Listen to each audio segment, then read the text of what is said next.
صاحب آپ کہتے ہیں کہ صرف اپنے حلقے تک محدود ہیں، عرب لوگ تو ان کو جانتے ہی نہیں، عالمی سطح پر اعلان کیوں نہیں کرتے وغیرہ وغیرہ۔ اول تو ہم واضح کر چکے ہیں کہ امامت و امارت عامہ جو سیاست و حکومت کے ساتھ ہوتی ہے یہ وہ نہیں ہے، یہ آپ کا جھوٹا الزام ہے جس کو ثابت کرنا آپ کے ذمے ہے۔ لیکن غالباً یہ سب حقیقت معلوم ہونے کے باوجود آپ نے صرف اس وجہ سے اس طرح کی باتیں عوام میں پھیلائی ہیں تاکہ لوگوں کو جماعت سے بدظن کر سکیں، جو اصل مقصد آپ لے کر اٹھے تھے۔ افسوس صاحب افسوس، آپ کے علم پر کیا تیاری کر کے آئے تھے آپ؟ بیان دینے سے پہلے آپ نے اس دور کی کچھ تھوڑی بہت کتابیں بھی اٹھا کر دیکھی تھی یا نہیں؟ ہمیں ضرورت ہی نہیں تھی کہ اس کو عالمی سطح پر اعلان کریں، کیونکہ یہ وہ عمارت ہی نہیں، لیکن اس کے باوجود الحمدللہ بر صغیر کے علاوہ عرب میں بھی بڑے بڑے علماء، مولانا عبدالوہاب صاحب محدث ہند رحمۃ اللہ علیہ اور آپ کی جماعت سے لوگ بخوبی واقف تھے۔ کاش کہ آپ مولانا عبدالوہاب صاحب کے انتقال کے سال کے چند رسائل ہی اٹھا کر کے دیکھ لیتے کہ کس انداز سے ان کے انتقال پر بر صغیر بلکہ عرب کے علماء کرام نے بھی تعزیتی خطوط بھیجے، اور کس انداز سے مولانا موصوف کے انتقال پر اظہار رنج و غم کیا گیا تھا۔ 1932 اور 1933 کے ہندوستان کے مشہور رسائل، خاص طور سے صحیفہ اہل حدیث کے رسالے کو اٹھا کر دیکھ لیں، 2 سال تک لمبے عرصے تک برابر صحیفے میں جماعتی خبروں کے صفحات میں دور دور کے علماء کرام کی تعزیت خطوط شائع ہوتے رہے۔ کس قدر علماء ان کے معتقد تھے اسی سے اندازہ لگا سکتے ہیں۔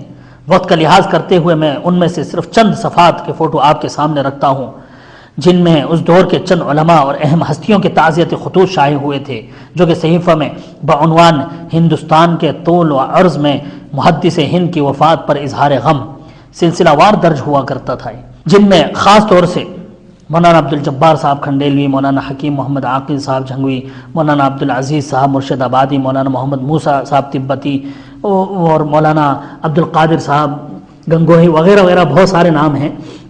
اس وقت کے امام حرم وغیرہ عرب کے علماء کے تعزیت نامے بھی اس میں درج تھے۔ یہ دیکھیے اس دور کے صحیفے میں 1932 کے امام حرم کا یہ خط بھی پورا تعزیتی خط چھپا تھا۔ شیخ ابو السمح عبدالظاہر المکی، جنہوں نے مولانا عبدالوہاب صاحب سے بخاری پڑھ کر سند لی تھی، ان کا تعزیت نامہ عربی آپ کے سامنے ہے۔ اپنے بھائیوں کے لیے مختصر اس کا ترجمہ کر دیتا ہوں۔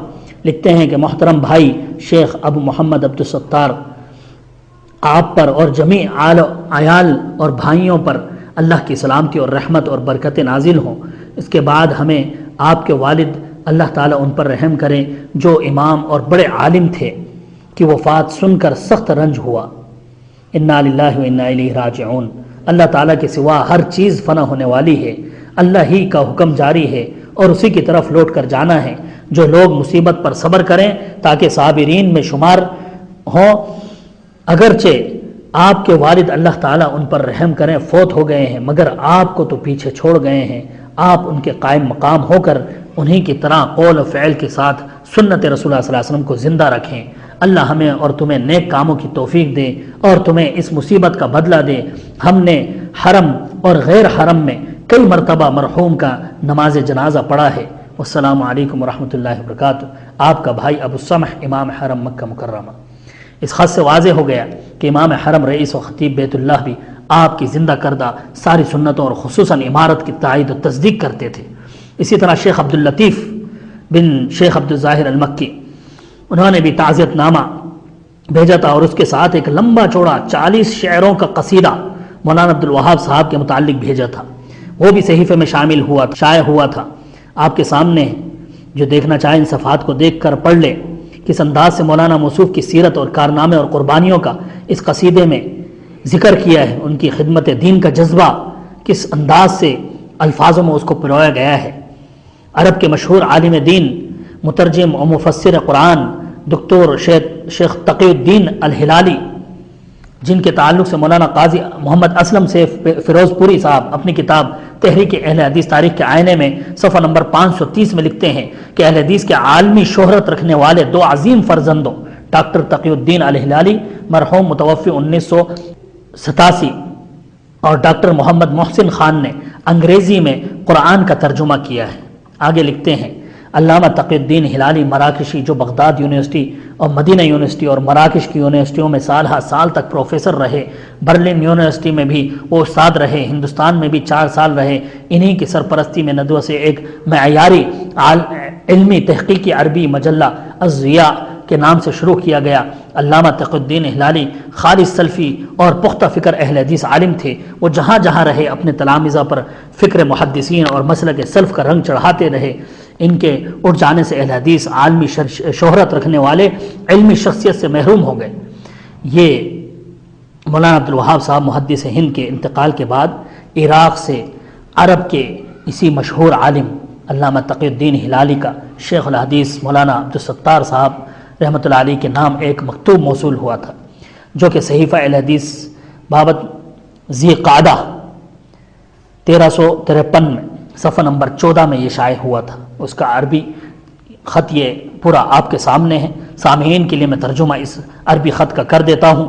لکھا ہے کہ عزیز بھائی حضرت شیخ عبدالستار صاحب، اللہ تعالیٰ آپ کو سلامت رکھے، آپ کو اور ہم کو برکت دے، آمین۔ السلام علیکم ورحمۃ اللہ وبرکاتہ کے بعد آپ کا مکتوب مرغوب مع پلندہ فہرست کتب پہنچا۔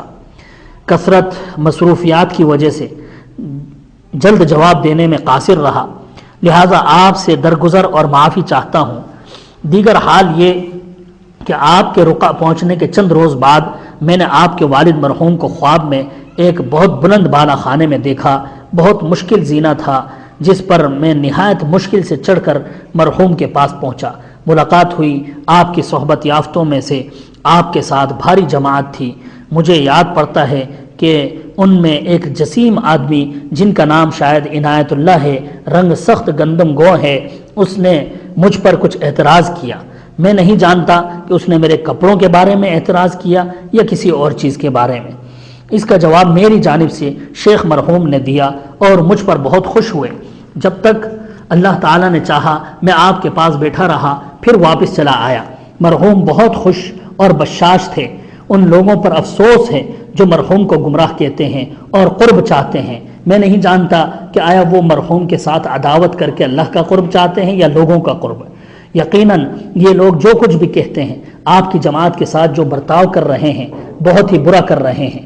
خیر، آپ اتباع سنت پر قائم رہیے اور ایمان والوں پر شفقت کے پر پھیلا دیجیے۔